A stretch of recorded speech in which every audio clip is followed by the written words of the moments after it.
বাংলা ভাষার প্রাচীনতম নিদর্শন চর্যাপদ।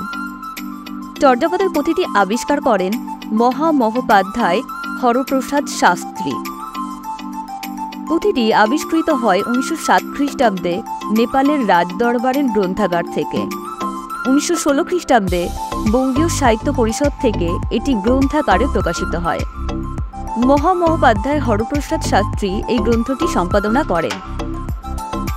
গ্রন্থাকারের প্রকাশকালে এর নাম ছিল 1000 বছরের পুরানো বাঙ্গালা ভাষায় বৌদ্ধ গান ও দোহা।